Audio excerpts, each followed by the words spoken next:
Well, we are just straight up 12 noon, and that means it's time to get our program going. We'd like to welcome everybody uh, who's attending today. This is the program on the fermentation and distillation of whey and to produce spirits, and it'll be from the Copper Crow. Uh, I would ask folks to keep their microphones muted. That helps conserve some bandwidth for us. Uh, this program will feature Kurt Basina from Copper Crow Distillery. He'll be discussing the way he ferments and distills whey permeate. And actually, it's the lactose sugar found in whey to produce ethanol. Uh, he's going to go over some of the issues they faced when they were starting, kind of walk us through some of the help he was able to find out there in the industry, and then give us some cutting edge walkthrough of his plant. So we are very much thrilled to have Curtis here today and do this program for us. I always say this when we're starting. Curtis, the program is yours. Well, thank you. Thank you very much. And again, thanks for the invitation and the opportunity to speak to this group.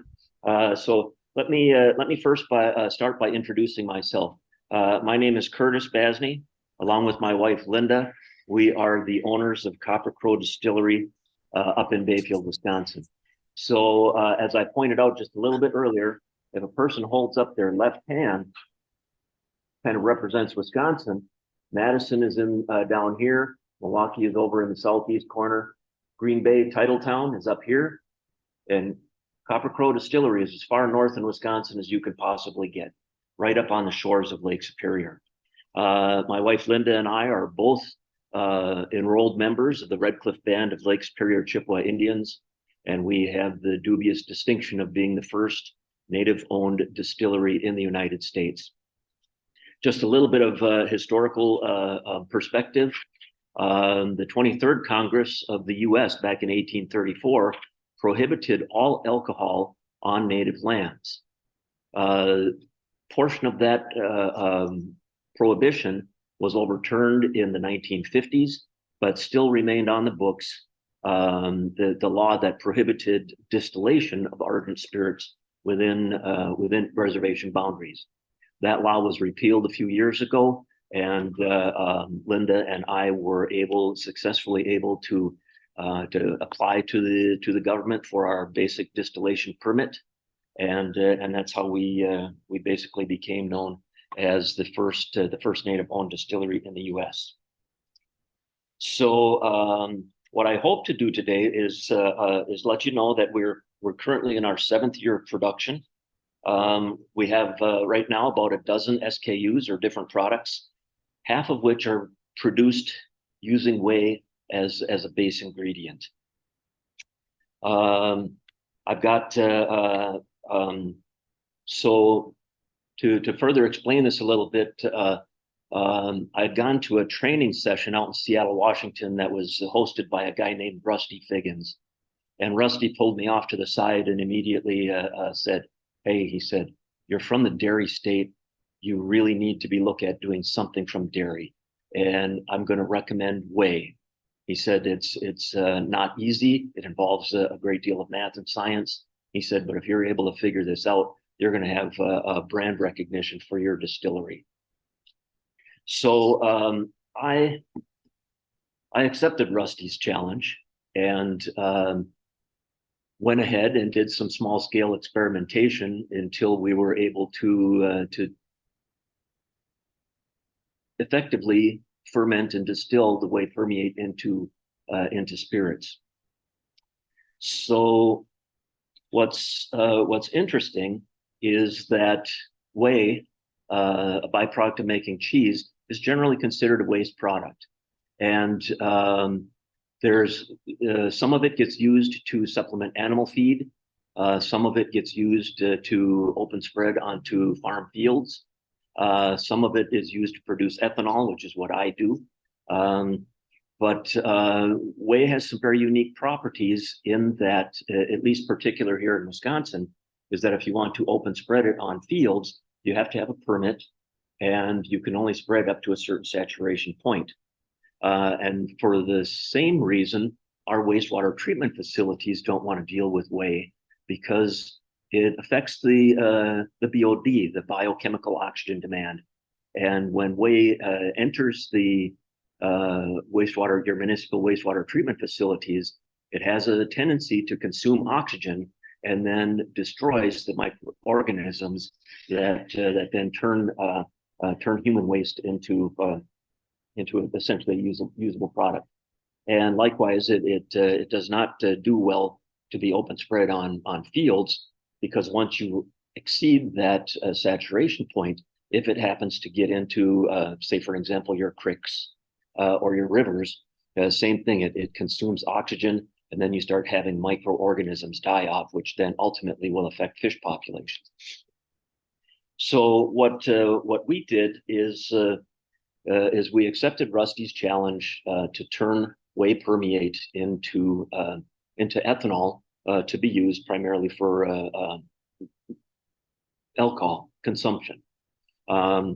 So we first had to go through and get a permit from the TTB, which is a federal agency, to produce ardent spirits.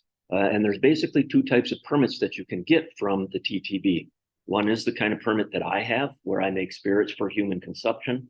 And then the other one is a fuel-based permit for people who want to make ethanol to either use it in their race cars or in their farm machinery, what have you. So let me see if I can move forward just a little bit. So here's here's a picture of us goofing around with Sasquatch. Thought you guys might get a kick out of that.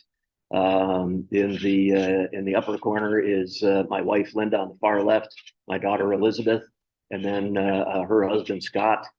And down just below that is our grand opening. We had state representatives, state senators, tribal council elders to move along with us. So here's the distillers. You've got me on the left there, and then you've got my nephew Caleb. This place really wouldn't exist without him. He's the backbone of what we do, and he does all of the heavy work, primarily because in a previous career that I had, which was in law enforcement, I ended up getting hurt, and now I just can't do the heavy lifting anymore. So when we elected to start using whey to ferment and distill, the largest dairy that was reasonably close to us was Burnett Dairy in Grantsburg, Wisconsin. It's about 2.5 hours south and a little bit west of us. So I established a relationship with Burnett Dairy, and they were very beneficial in initially providing me with whey free of charge so that I could work through some of the processes. And once we had things going along pretty good, then we ramped up production and eventually made the spirits to the satisfaction that we like to make. So one of the things that we found was that a good friend of ours, Rick Erickson is a science teacher here in Bayfield. He's state and national award-winning science teacher. And he has an interest in fermentation and distillation science. So Rick Erickson came by, and together we worked out some of the ratios for pH and yeast and various other things to assist us in the fermentation and distillation. So unique to that, we also teamed up with the University of Wisconsin Stout in Menominee, Wisconsin. A little bit of an interesting story, kind of a side note, is that both my daughters went to UW Stout. The youngest, Rebecca, majored in science. After 7 years, thanks, Dad, she actually accepted a position managing the chemistry and physics lab at UW Stout.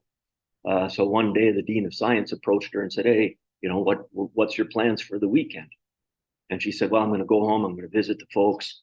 They have a distillery, and they, in turn, they're going to want my help there for the weekend." And the dean of science says, "Your folks have a distillery? Well, that's kind of interesting." So that began a relationship that we continue to nurture to this day. After all kinds of different experiments, it was actually determined that there wasn't really a whole lot of improvement that they could do to our process. We hit it right off the bat. So again, we receive our whey permeate from Burnett Dairy down in Grantsburg. It's a very unique whey permeate in the fact that once they add the rennet, let's see if I can get to that. Okay, so you can see here that we've got curds, and then of course we've got whey on the side. So once the milk comes in to the cheese making facility, they heat it up and they add rennet. And rennet is the enzyme that will then coagulate the milk into curds. Those curds are then cut and salted, pressed into molds to make cheese. And the liquid whey, is then filtered off from the side. And again, most of it ends up being essentially a waste product. So unique to Burnett Dairy, once they have their whey, they have two types of whey. They have a permeate with proteins and a permeate without proteins. And I do need to let you know that in the distillation process, we do not want the proteins in it because it makes an absolute mess inside of a still. So Burnett Dairy then, through ultrafiltration, removes the proteins, which are then used and sold to various manufacturers to make protein powders and protein shakes and protein drinks. And then what's left is the permeate that doesn't have the proteins in it. And that's what I use. So that permeate that they have has a relatively low sugar concentration. The sugar in milk is lactose. So through reverse osmosis, they remove a great deal of the water, and they bring the sugar content then up extremely high to a Brix, or a measure of sugar, available sugar, to around 20 to 23. From there, they further repasteurize the permeate so that it remains relatively stable. And then I have an opportunity to go down and pick it up. Just picked up some whey yesterday. Picked up about 750 gallons. And my nephew Caleb is in the process right now of processing that whey, and eventually we'll distill that into spirits. Well, I'm moving a little bit fast here with my fingers on this thing. So what happens to whey? Again, as we talked about, the rennet is added to coagulate the curds, and then the proteins are removed. Then we have permeate, and sorry about that. And then we end up taking some of it to turn into spirits. Oh, there we go.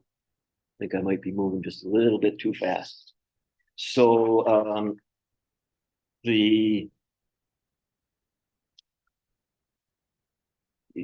so unique again to milk is that the sugar that's in milk is called lactose, and lactose is a complex sugar. It's actually what they call a disaccharide. So it's two sugar molecules that are molecularly bound together. One of them is glucose, and the other one is galactose. Now, the process that we use is we use an enzyme, lactase enzyme, to break those sugar molecules apart. And then we get around to the point where we're going to add the yeast. And the yeast then readily consumes the glucose, but not so much the galactose. And what that does then in our distillation process is that unfermented sugar carries over slightly into the finished product to make our product just a little bit sweeter. So again, we take the whey permeate, we bring the pH down with citric acid to a level that the yeast prefer. We'll add the lactase enzyme, and then we'll heat that up because the enzyme prefers to work at a temperature of around 85 to 90 degrees Fahrenheit. Once that happens, then we'll add the yeast, and then we'll transfer it back into a fermentation vessel. So the yeast then again consumes the sugar, turns the sugars into alcohol, and then off gases CO2, and that's why it bubbles. And then we can test with instrumentation, obviously, but we know essentially when it's done bubbling that the fermentation process is complete. Again, here we talk about the lactose and the glucose and the galactose, and again we fractionate those sugars with an enzyme and then begin the fermentation process. Oh, here we go. So in terms of yeast, there are a couple of different yeasts that work well. One of them is the Chloromyces marxanis. That actually is a yeast that is capable of fermenting both the glucose and the galactose without the need of fractionating the sugar with an enzyme. Our experiments with that particular yeast weren't quite as successful as we thought they were going to be.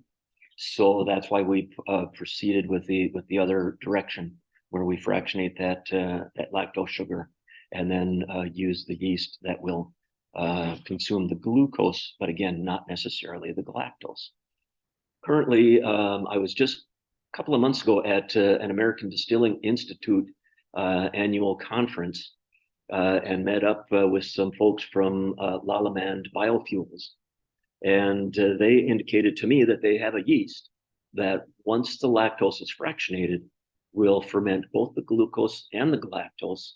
So now we've teamed up a little bit with them to provide some experiments to determine whether or not it will produce more ethanol, which it did. But more of a concern to me is whether or not we'll be able to continue to maintain the flavor profile that we've developed. So we did 2 weeks ago, I think we did an experiment with their yeast. We found it increased the ethanol production by probably 30 to 40%. And now it's just a matter of redistilling and then cutting it down to proof and filtering it to see whether or not we can maintain the same flavor profile. Let's see if we can go up another slide, see what happens. Yeah, so we do a number of fermentations that likewise involve grain. Grains primarily are used to make your whiskeys or vodkas.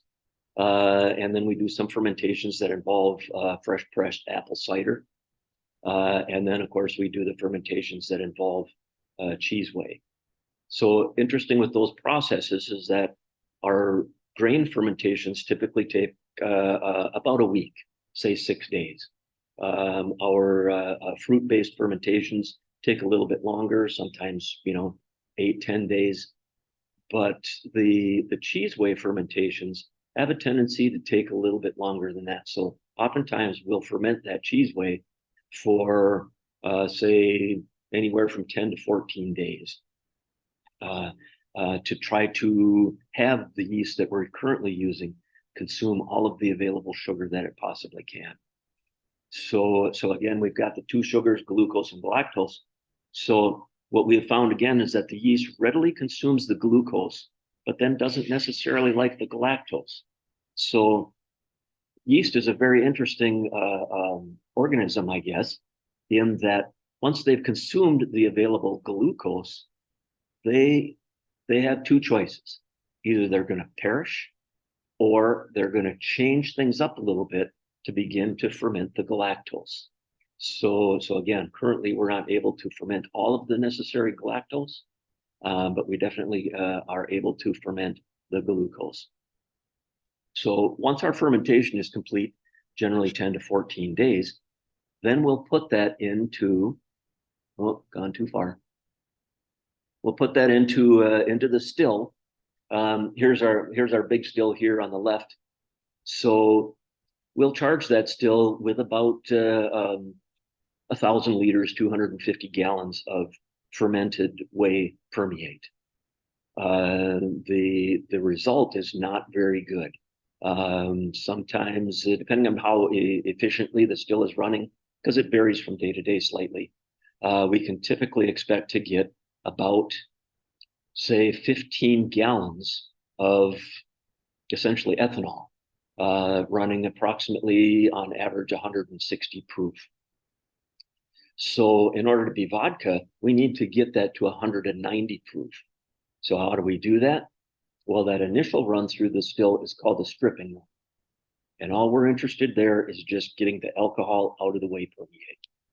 So we'll collect that, say 15 gallons maybe on average.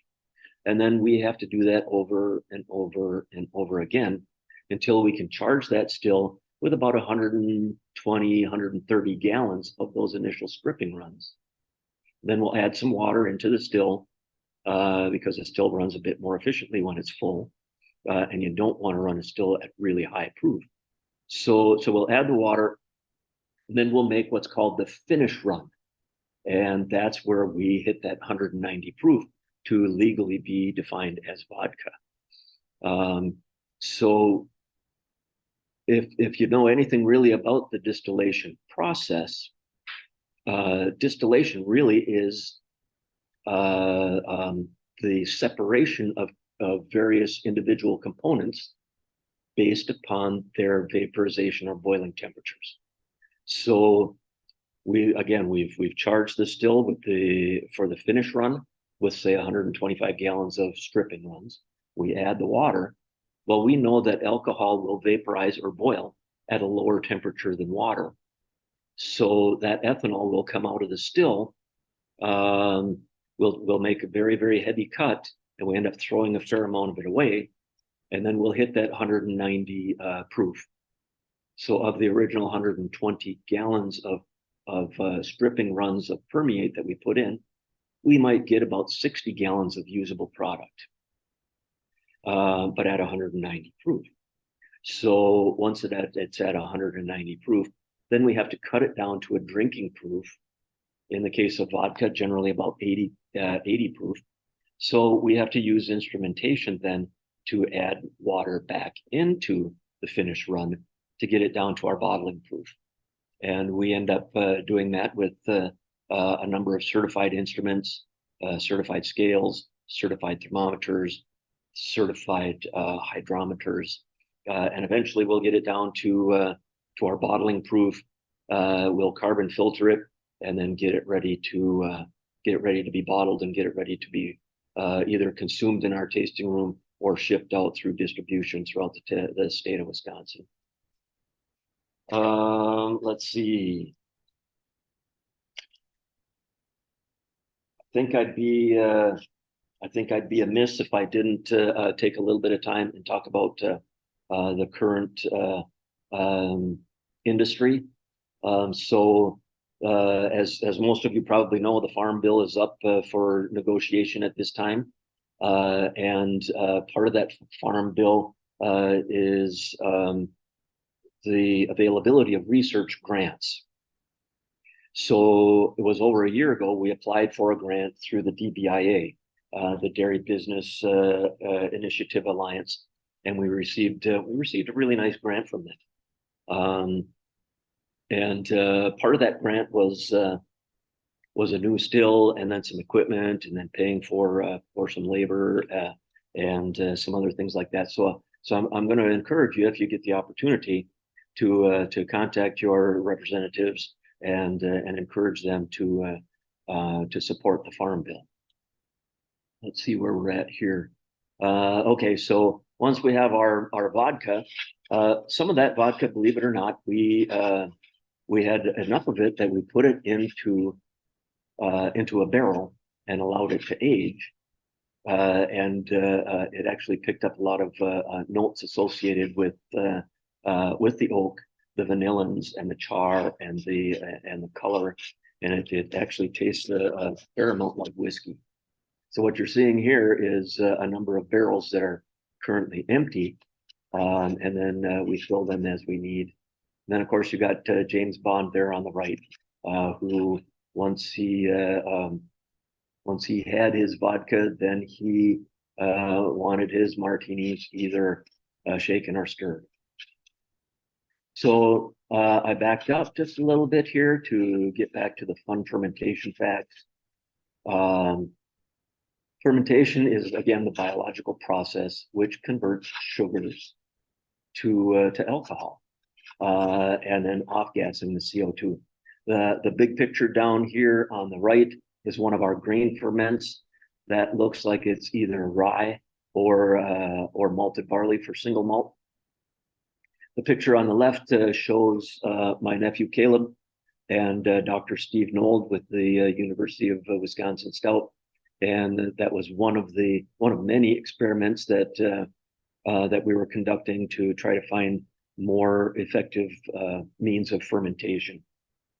And again, some of those trials that we did, I would say that some were more successful than others, but none of them were complete failures, because even though you think that you have some sort of a failure, you actually have a great deal of knowledge that is gained from that. So yeast again can affect the resulting flavor of the alcohol. Distillers generally are very protective of the yeast strains that they use. Again, we've used the Cluromyces marxanis, which we did not have a great deal of success with. Currently, we're using just a general distiller's yeast, and then we're also doing experimentation right now with Lalaman, with the yeast that they have asked me to do some experimentation with. See if I can get that to back up just a little bit. So on the left here is our vodka that we've created from Whey Permeate. There's our outdoor sign. And then down in the lower right is the hotel casino that's associated with the tribe. We're just a quarter of a mile away from where they're at. So let's back up. Fred, do you know if there's been any questions so far?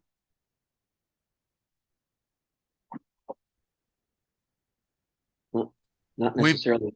We've got a couple that I'm aware of, didn't necessarily come in on the chat box, so we're good to go. All right. So I can tell you a little bit about the community that we're in. Bayfield is a very, very small community, has a population of right around 600, 650. The reservation next door, just a couple of miles north of Bayfield, we've got a population of 1,100 students, or 11 to 1,200 people. Typically, because it's a very, very small school, our senior class graduates with less than 50 students on an annual basis. So we're a very, very close-knit communities. We work very, very well hand in hand with each other. Trying to see if there's anything really that I missed. What I can tell you is that because of the fact that we're the first indigenous-owned distillery in the U.S., that over the course of the past 7 years has gotten us a great deal of local, state, regional, and national attention. And included in that is our sustainable use of whey, which likewise has gotten us quite a bit of attention. And anybody who subscribes, this is kind of a Wisconsin paper, the Agri News. We were just featured again in this paper, and they talked about other thing about this webinar that I'm currently hosting right now today. And another thing is that the ADI, American Distilling Institute, because of our use with whey and the fact that we're on the cutting edge of fermentation and distillation of whey, we were invited to be a keynote speaker at a sustainability summit at this past year's annual convention. So we again, right now we're at 12 different products. 6 of them are made using whey as a base. We have our whey-based vodka, which runs about 80 proof. We have a very, very light and floral gin made using whey. We've taken some of that gin and aged it briefly in a used whiskey barrel, so we've got a barrel finished vodka. It's absolutely delicious. Our whey vodka that we age in barrels, you can see the beautiful color in it. Tastes a fair amount like whiskey. Got a little bit of sediment in it, but you just shake that up and it disappears. Our aquavit. Aquavit is a very Scandinavian spirit, pretty heavy on dill and caraway. We've got, I think, about 11 or 12 different botanicals in our aquavit.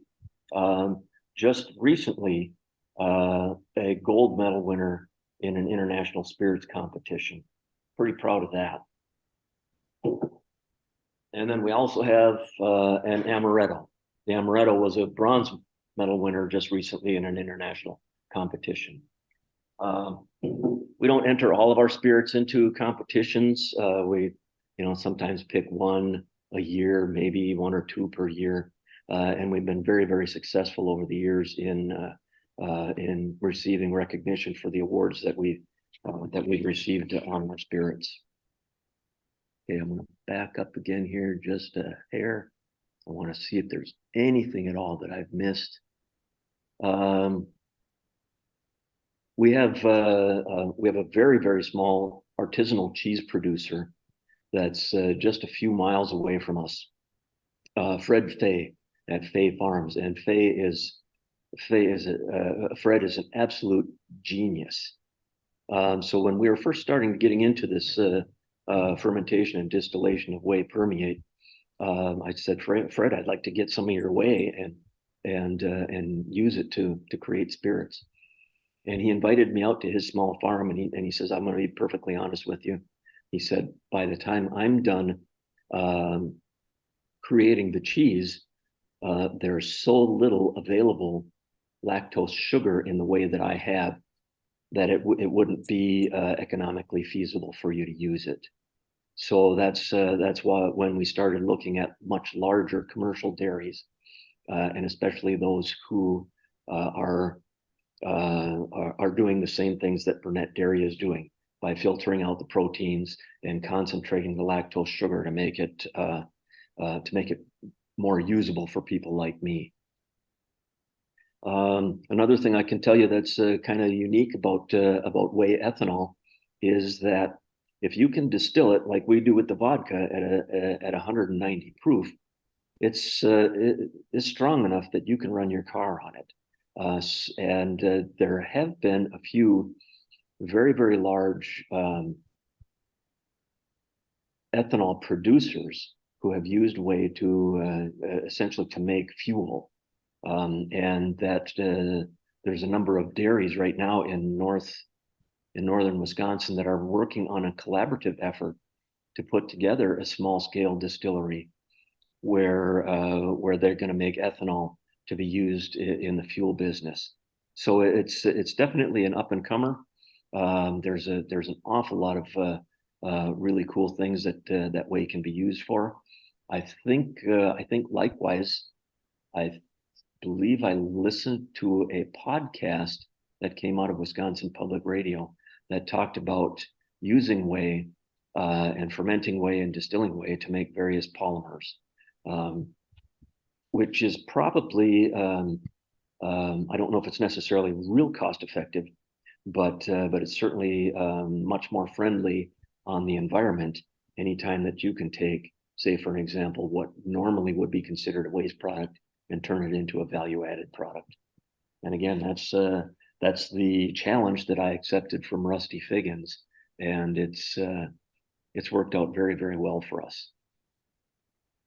The picture here, the still on the left, is the one that that we just very recently purchased and put together. We haven't yet had the opportunity to use it, but we're getting there. Fred, I see your pictures up there. You got something for me there? Well, just whenever you're ready, we have a bunch of questions. All right. There's some of them are going to really kind of get into the weeds here, so be prepared. Oh yeah, no problem. Okay, let's first start.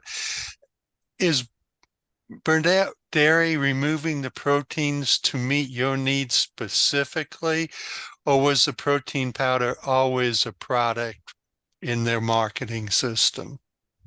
I believe that was always a product in their marketing system. They don't do it for me specifically. So again, they've got two different types of whey. One is what they call WP, which is whey with the proteins in it, and then the other one that I get is the whey with without the proteins. So again, if you're thinking you want to get into this, you really need to find a way to remove the proteins, because if they go through a still, they make an absolute mess. It's like those proteins heat up and then tend to coagulate and just gum up everything that's available. And then you got to strip everything all down and clean it, very thoroughly clean it. Okay. So they don't do it specifically for me. Can you perform the stripping run and call it a whey spirit without the second run to become a defined vodka?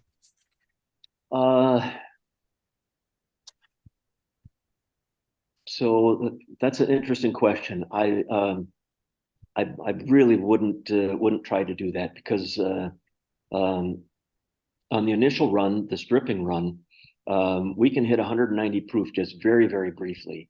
And then slowly that proof starts to drop as the temperature starts to raise.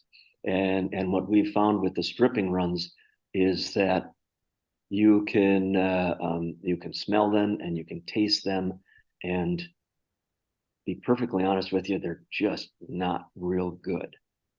So that's why you'll find most distillers, when they're making vodka, they'll do that. They'll do the initial strip run, and then they'll come back and do a finish or a spirit run. Now on our whiskeys, that's a little bit different, because we can do those in a single pass.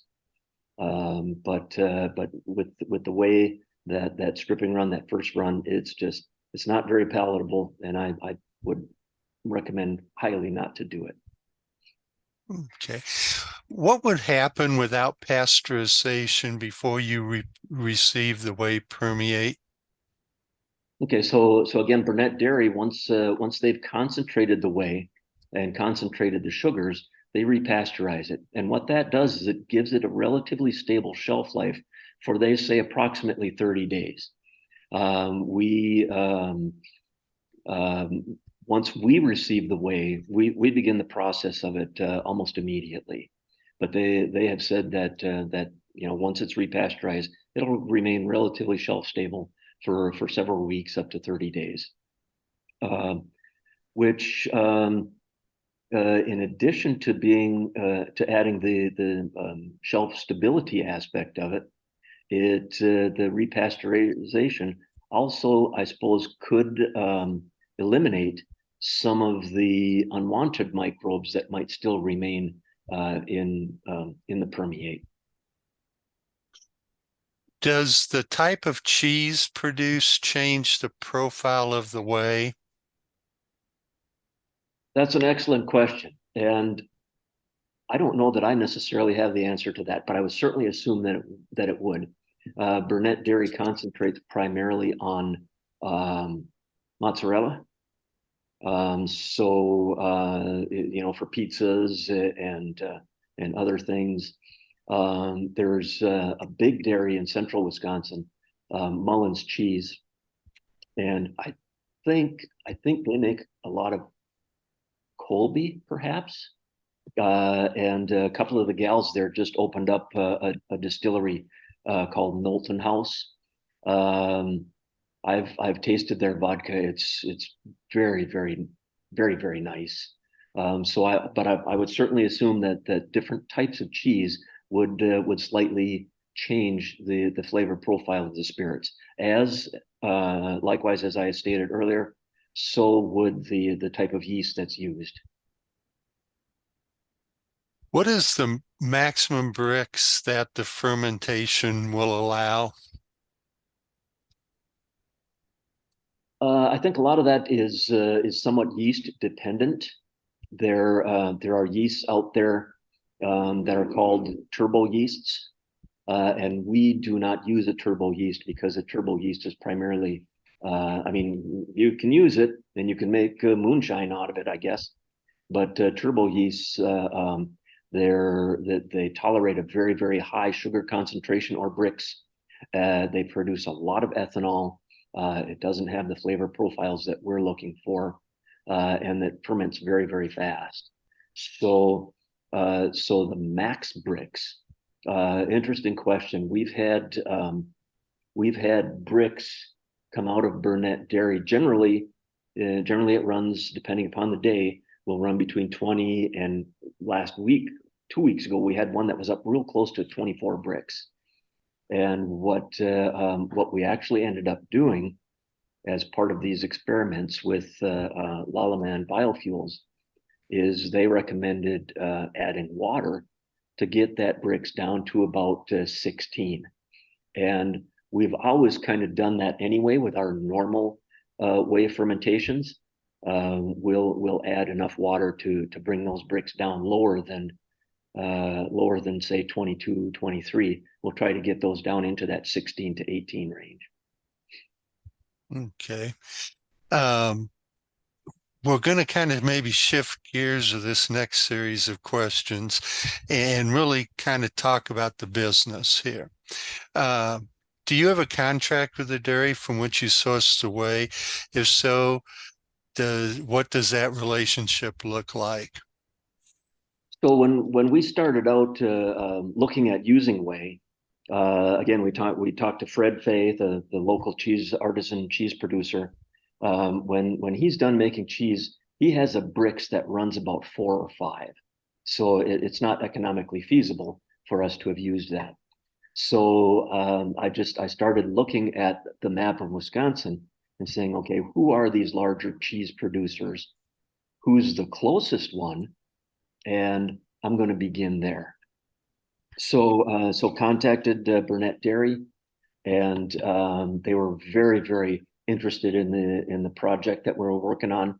And we started out, getting like 5 and 6 gallons from them, and then we upped that once we had the pH and the yeast and the enzymes figured out. Then we bumped it up to about 15 gallons, and then eventually the small still that we have will hold about 50 gallons. So we bumped up to a 50-gallon wash, and ultimately up to the big still that we charge at 1,000 liters, or about 265 gallons.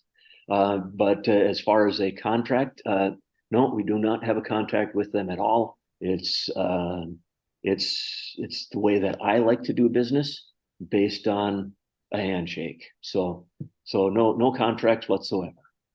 So do you use the price of whey in the national marketplace, or how do you two agree on the price to shake hands? Good question. So when we first started doing the experimentation, they just gave it to us. They said, listen, we love the project that you're working on. We're just going to give this to you. And then once we started ramping up to the point where we're using their whey at 1,000 liters, 265 gallons at a time, I realize that they've got expenses. They've got employees they've got to take care of. They've got to filter out the proteins. They have to concentrate it with reverse osmosis. They have to repasteurize it. They have to do all of these things. So I realized that they had expenses involved, and they needed to recoup some of those expenses. So we basically cut a deal with them that I buy it 265 gallons at a time at a set price. And they have stuck to that price for the past 7 years. They haven't raised it. They haven't lowered it. It's just, I think I'm probably getting it at very, very slightly below fair market value. Okay. Can you give us an idea of what your investment is to produce X number of gallons of product? Oh, what I could tell anybody who wants to get into the distillation business is take in some seminars. Go to some of these national conventions. And one of the things that they made it very, very clear on the very first convention that we went to is don't make your operation too small, because you're going to outgrow it very, very soon. So what I can probably tell you is that we own the property where the distillery is at. Our building is approximately 3,500 square feet. We've got 3 stills. We've got fermentation vessels. We've got a number of other things in our investment. I'm assuming overall investment, but again, mind you, we make a number of different spirits. Our overall investment probably approaches $1 million. But I can produce. I just had to do this for the tax guy just recently, and I think I can produce a case of 12 bottles, 750 milliliters per bottle of Whey spirits.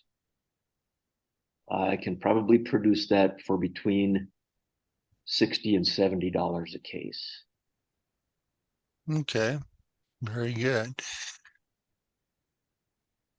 What you early on you talked about the different yeast, and the one with the big long name, Maximus. Let's see if I can find it here. Yeah.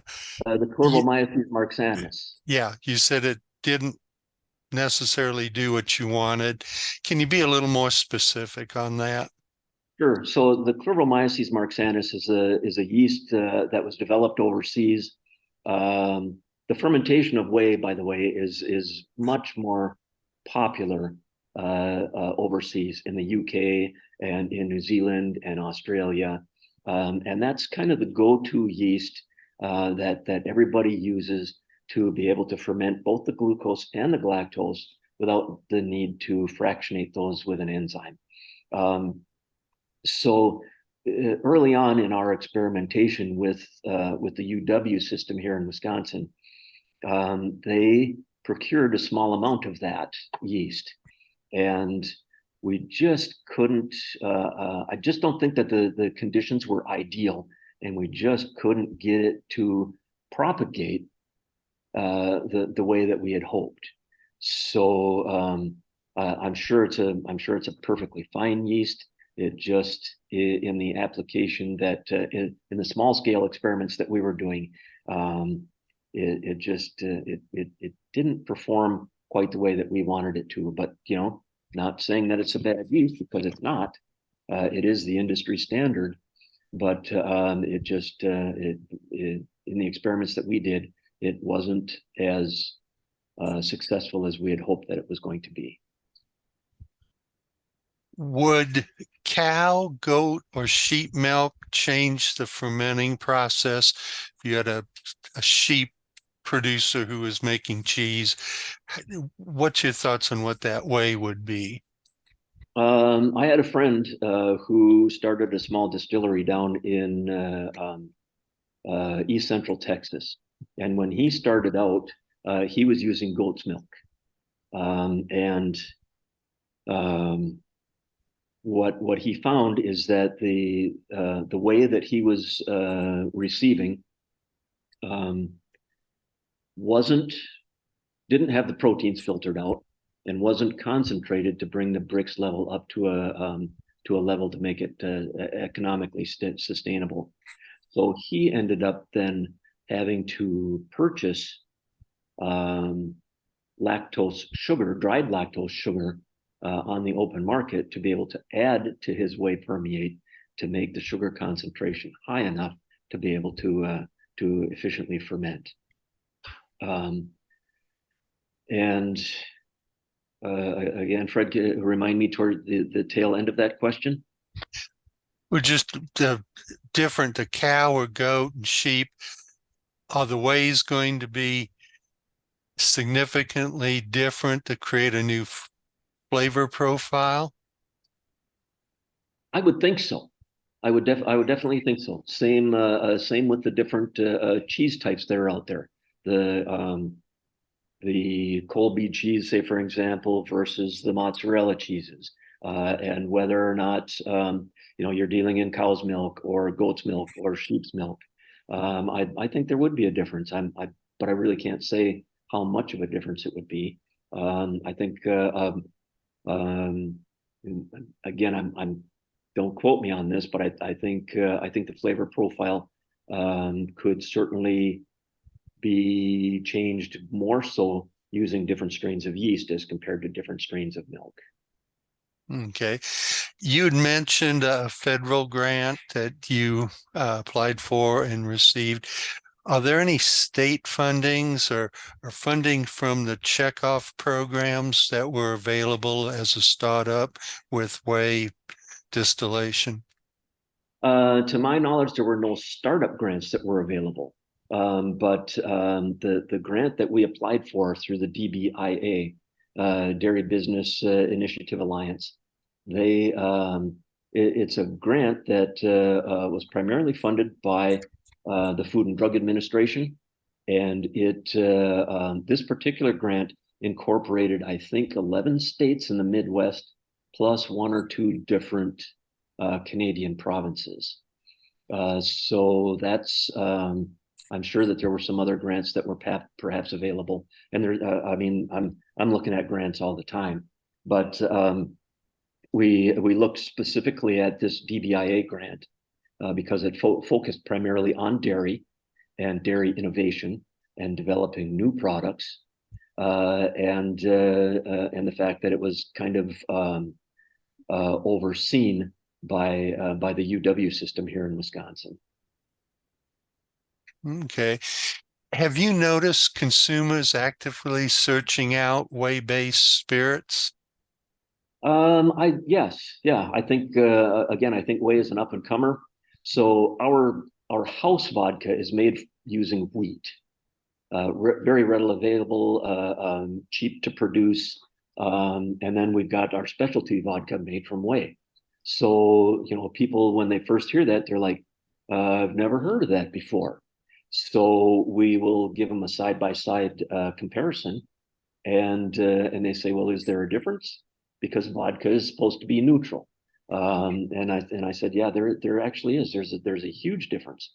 So we'll give them a little bit on a side-by-side comparison, allow them the opportunity to have some water or a cracker or something like that to cleanse their palate, and I think it's mixed slightly. Some people prefer the traditional style vodkas. Some people prefer the whey, but most of them say that it's very unique. And we have currently distribution throughout the state of Wisconsin, and we've got a number of customers that call us up on the phone and say, where do I get this whey spirit? Or liquor stores or other places that'll say, who is your distributor? Because I want to carry this product in my facility. But they are very, very different from each other. It's like because we're not able to ferment all of the available sugars, and some of that sweetness carries through into the final product. It has a very unique creamy mouthfeel, almost like dairy, and finishes sweet, almost like a sake. Okay. Can you give us a handle on a cost point with the other alcohols on the shelf? I mean, will you be in line, or will you be more expensive, less expensive? How does the price point look? Okay, so the price point with our two different vodkas, the whey vodka and the wheat vodka, they come in pretty close to the same because the price that I pay for whey is again I pay for it, but I think I get a pretty fair deal on it. But as compared to, say, for example, our other spirits, like well, let's take bourbon for an example. Bourbon is primarily corn by federal definition, and to produce bourbon um, is a bit more expensive, but primarily more expensive, or a great deal more expensive, because we put that bourbon in an oak barrel and it sits back here in the storeroom for 4 years. So whereas vodka is relatively easy and fast to produce, gin involves a fair amount of botanicals to give it that gin, that juniper forward taste. And again, the other spirits, when you start adding the various botanicals or the aging for significant periods of time in oak barrels, it adds to the cost considerably. Okay. I'm not seeing any more questions come in. I have one final one then. What advice do you have for someone contemplating whey distillation? I do an awful lot of research online. There really is a lot of information out there on whey distillation. Um, and please feel free to reach out. When I was the keynote speaker at the sustainability conference for the American Distilling Institute, I very, very strongly encourage people, hey, if you're thinking about doing this, reach out. I'm not I'm more of the kind of person who's willing to share that information, because you're not competing against me. We all in this industry, whether it's fermentation of whey or making bourbon or whatever, we all need to work together for the betterment of the industry.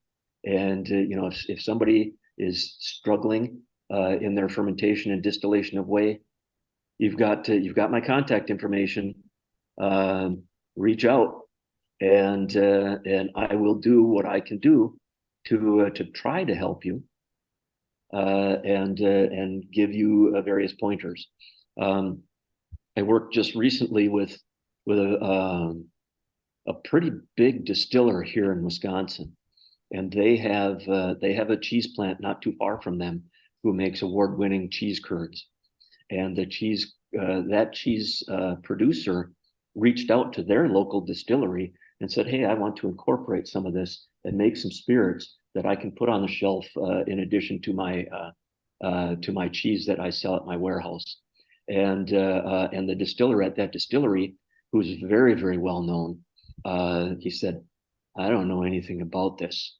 Let me get a hold of a guy who does." And again, even though we're from Wisconsin, we're not competing with each other. We're there to help. Very good. We got a lot of great information, Curtis. Thank you very much for opening up your business and letting us see how the magic happens. For those of you who are attending, we will have this on our archive website. Give us about a week is what it takes to do that. The last item there in the chat box is a short survey, very basic. We want to use this to take your information and improve the programmings we do. So thank you, Kurt. We appreciate the information you shared. Thank everybody for attending, and we look forward to having you back at next month's Iowa State Dairy Team webinar. Thank you. Thank you. Chimigwich, that's goodbye in my native Ojibwe language. Thank you. Thank you.